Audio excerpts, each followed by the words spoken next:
क्या हुआ अक्लासुर? तुम्हारे पास राज्य को देने के लिए कोई सूचना नहीं है? सूचना तो अवश्य है महारानी, पर पहले महाराज के बारे में सूचना जानना चाहता हूँ मैं। अक्लासुर, शिष्टाचार कहाँ है तुम्हारा? खड़े होकर वार्तालाप करो। ये मत भूलो कि तुम राज सिंहासन को उत्तर दे रहे हो। सिंहासन पर सिंह ना हो तो शिष्टाचार का प्रश्न नहीं उठता। मैं खड़े होकर पूरी विनम्रता से उत्तर देता यदि महाराज कंस यहाँ होते तो। पिछले 3 वर्षों में इस सिंहासन का भार किसने संभाला है अकालासुर? महाराज कंस के प्रतिनिधि के रूप में किसने बनाया मथुरा को अधिक समृद्ध, अधिक शक्तिशाली? बोलिए, किसके हाथों में सुरक्षित रही है महाराज कंस के साम्राज्य की बागडोर? यही तो मेरा प्रश्न है महारानी। साम्राज्य महाराज कंस का, सिंहासन महाराज कंस का, पर अदृश्य कौन है? स्वयं महाराज कंस। आप ही बताइए महारानी, कहाँ है महाराज?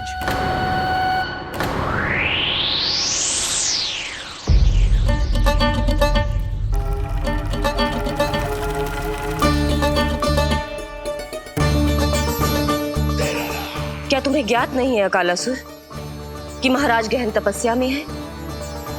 अपने साम्राज्य और प्रजा के हित के लिए वो अपना कर्तव्य कर रहे हैं। राजा का पहला कर्तव्य उसकी प्रजा के प्रति होता है। पिछले 3 वर्षों से प्रजा ने उनको देखा तक नहीं है। न जाने वो जीवित हैं या... बस बस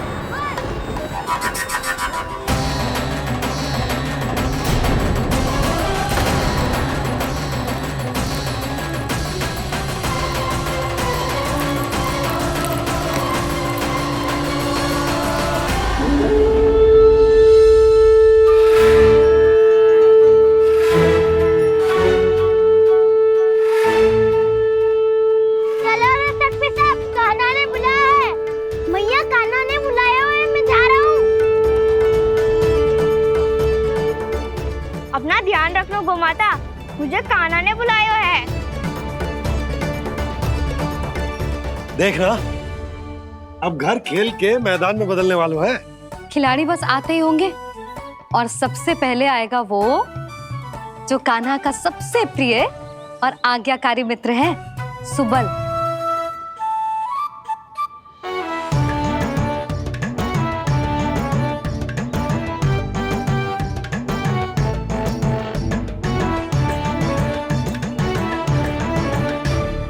नारायण नारायण,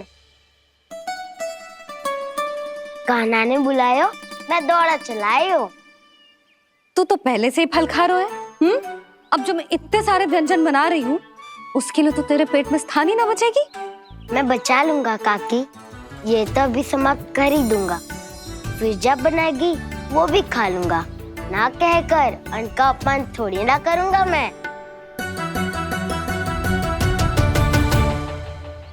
अब दूसरा आएगा वो जिसका बड़बोला व्यवहार पूरे गोकुल को पता है, कान्हा का सबसे पहला मित्र, सुमति का लल्ला उज्जवल।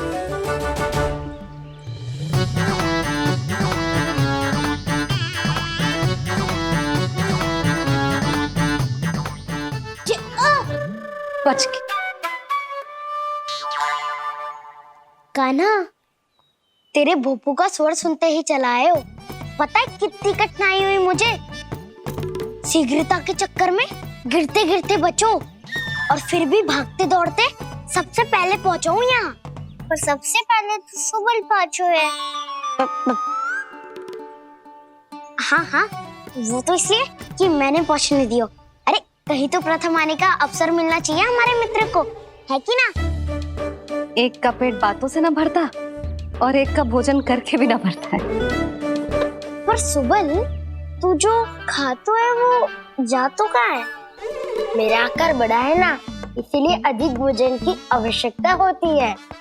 सुबल, तू चिंता मत कर, तेरा प्रिय व्यंजन बनाया हो मैंने, खीर चूरमा। अब देखना सब, अब आएगा वो जो बोलता तो है पर तनिक धीमी गति से, पर दौड़ता घोड़े की गति से है। कान्हा ने पुकार लगाए, मेरे पाँव ने गति पाई। भाई वाह यशोदा, तुम्हें तो सब पता है। किसका व्यवहार कैसो है, किसे कौन सो व्यंजन पसंद है। मुझे तो ये भी पता है कि अगला कौन आएगो। अच्छा, तो बताओ कौन? अब आएगो गोकुल का सबसे बड़ा सत्यवादी, पूर्णा मौसी का पोता मधुमंगल।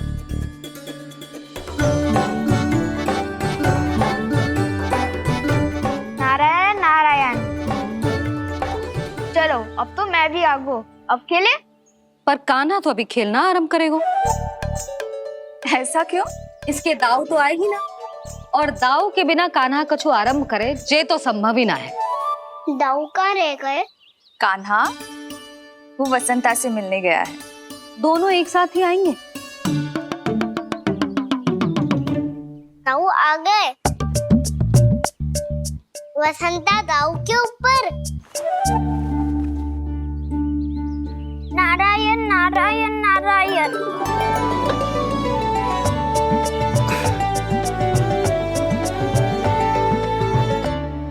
बलराम, बसंता को कंधे पे उठाने की क्या आवश्यकता थी? कंधे पे लेकर ना आता तो आता ही नहीं काका जी। एक कोने में बैसे डुबक कर बैठ गया था और नारायण नारायण जप रहा था। बस तो फिर नारायण का नाम सुन के दाऊ को सहायता तो करनी ही थी। वह कोई भूत प्रेत का था क्या? क्योंकि जब मैं भी उस मार्ग से आ रहा था तब मेरे पीछे भी एक भूत पड़ गया था। उसके इतने लंबे हाथ थे और पाँव तो भूत नहीं, बिल्ली पड़ गई थी इसके पीछे। हाँ चलो हम छुपन छुपाई खेलेंगे। महारानियों के लिए मेरे मन में सम्मान बहुत है, पर महाराज का स्थान कोई और नहीं ले सकता। आप सब विचार कीजिए, महाराज अपनी प्रजा के साथ छुपम छुपाई क्यों खेल रहे हैं?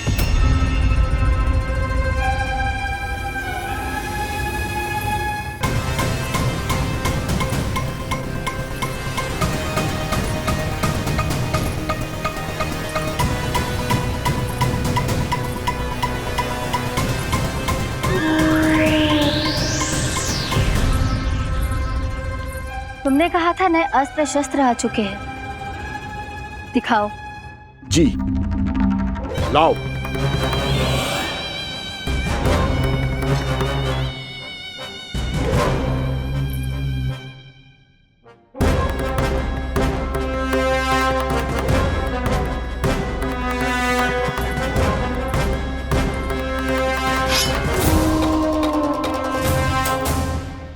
ऐसे तलवार का भय दिखाकर आप मुंह बंद करवा सकती हैं, पर मन में उपजे प्रश्न को आप नहीं रोक सकती। महारानी, अकलासुर का प्रश्न उचित ही है। अन्य सभासदों के मन में भी यही जिज्ञासा है। हम सब महाराज को देखना चाहते हैं। महारानी, एक बार दर्शन करा दीजिए ना महाराज के। कहीं प्राप्ति को क्रोध आ गया तो इनकी जिज्ञासा प्राणों की आहुति ले लेगी। तो क्या चाहते हैं आप सब? कि महाराज की तपस्या भंग हो जाए? हम महाराज को साधना के बीच से उठा दें? क्योंकि आप सभी को उनसे मिलना है। जब तक युद्ध की स्थिति ना हो, तलवार मयान के भीतर ही अच्छी लगती है, और आवश्यकता ना हो तो जीभ मुंह के भीतर ही शोभा देती है।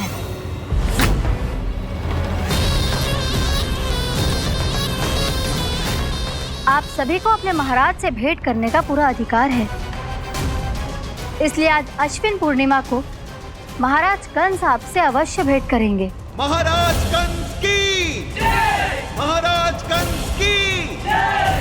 महारानी अस्ति और महारानी प्राप्ति की जय! अकालासुर, आना मत भूलना। चलो अब हम भी अपना कार्य आरंभ करते हैं। हाँ जी चलो। भोजन के लिए तो प्रतीक्षा करनी पड़ेगी, तो तुम लोग देख क्या रहे हो? खेल आरंभ करो।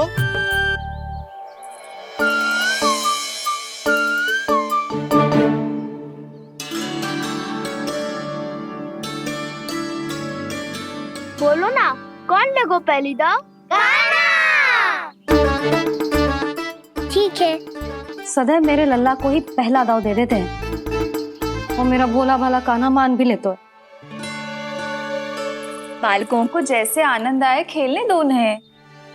पर कभी तो मेरे लल्ला को भी छुपने का अवसर मिलना चाहिए। बहुत प्रवीण है छुपने में, मुझसे अधिक कौन समझेगा। कान्हा छल मत कर, नहीं तो फिर से दाव लेनी पड़ेगी। एक दाव लेने वाली की आंखें अनेक।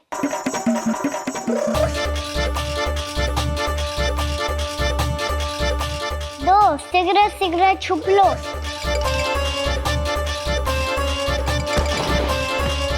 तीन आरो हूँ बजाते हुए बीन। चार सब हो गए ना तैयार। पांच अब देखो कान्हा का नाच।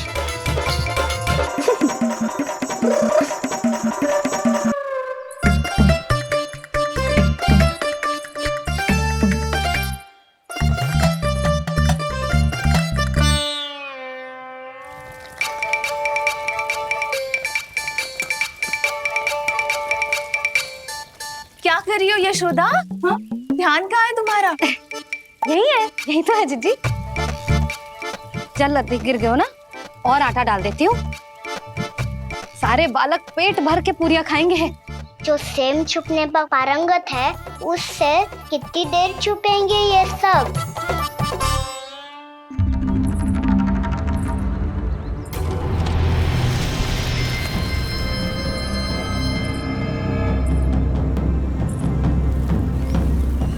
खेल के बहाने ही सही एक बार बाहर आ जाओ कृष्ण। आओ देखो तो सही, कौन है तुम्हारी प्रतीक्षा में इतना व्याकुल।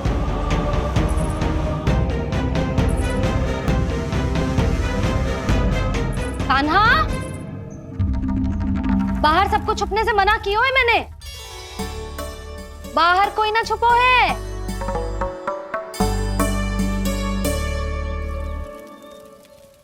यहाँ कौन छुपा हो सकता है?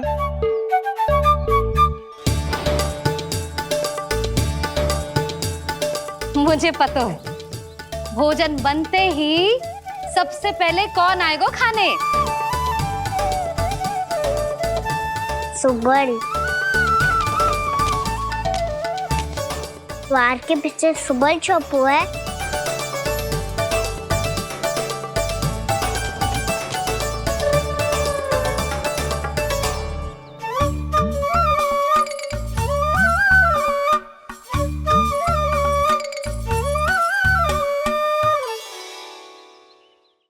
जानती हो रोहिणी जीजी, मेरा कान्हा तो किसी से भी ना डरता, ना भूत से, ना प्रेत से, और बिल्ली और बैल तो कछु गिनती में ही ना है। अवश्य मैया वसंता के बारे में संकेत दे रही है।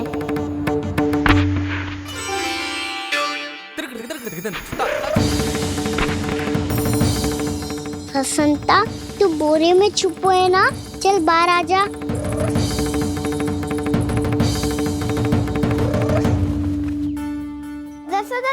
तुम्हारी सहायता कर रही है कान्हा। लो कर लो बात, मैं तो अपना कार्य कर रही हूँ। और तुम सब खेल रहे हो तो मैं तो भंडार कक्ष में भी रह जा रही।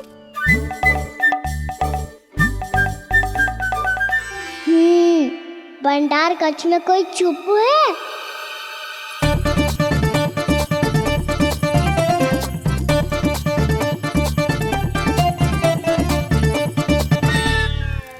ताई जी तुझको संकेत दे रही हैं।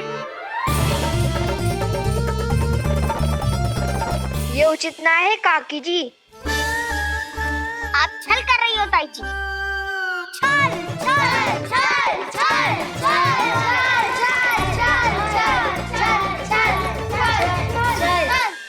अच्छा जी, मैं और छल ये तो संभव ही ना है। आपने संकेत दियो है कान्हा को, खेल में इसकी सहायता करके छल क्यों है आपने? अच्छा, छल मैं करती हूँ? छल तो तुम सब करते हो मेरे लल्ला के साथ, उसे पहला दाव देके। ये अनुचित है ताई जी। ताई जी ने छल किया, ताई जी ने छल किया, ताई जी ने छल किया, ताई जी ने छल किया। मेरी मैया ने कोई छल ना की हो।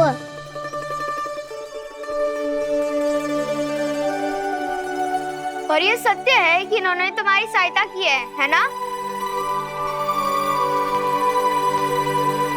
तुम्हें ऐसा नहीं करना चाहिए था यशोदा। आपको बालकों के बीच में ना आना चाहिए जी। अरे मैं आ रहा हूँ बीच में?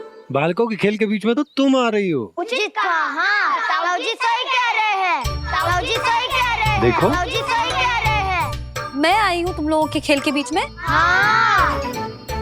पक्की बात? हाँ। क्योंकि मैं तो स्वादिष्ट खीर, चूरमा और पूरियां बनाने जा रही हूँ तुम सबके लिए, वो भी माखन के साथ। मैया तो मुझसे भी अधिक चतुर है। अंतिम अवसर दे रही हूँ, बता दो, मैं बीच में आ रही थी?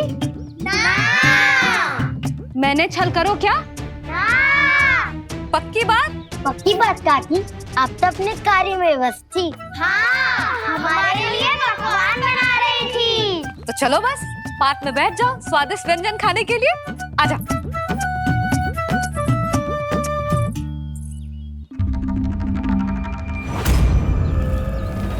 एक बार तो बाहर आओ कृष्ण, अपनी पीड़ा तुम्हें देनी है मुझे, और तुमसे लेना है सुख। अपनी एकमात्र इच्छा पूरी करने का सुख।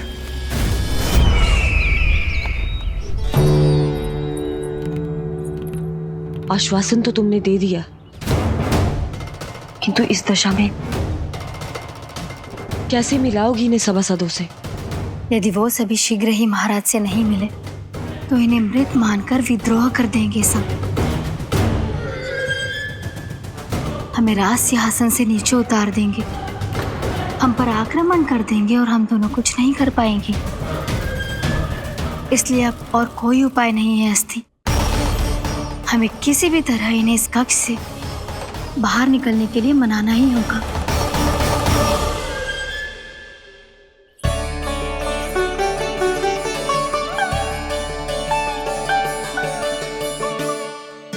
बलराम, कान्हा कहाँ है? मुझे ना पता काकी। यशोदा, होगा यही कहीं। देखना खीर चूरमा की गंध से कैसे अब भी दौड़ा चला आएगा। छे तो है, पर गयो कहाँ? जीजी, आप इन सबको भोजन कराओ ना, मैं उसे ढूंढ के लाती हूँ। आ जाओ, आओ और पास आओ कृष्ण, आ जाओ। आओ कृष्ण, आओ, आ जाओ।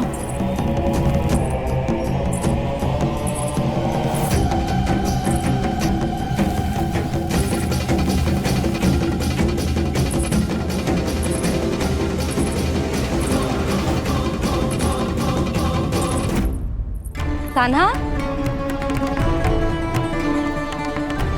कान्हा,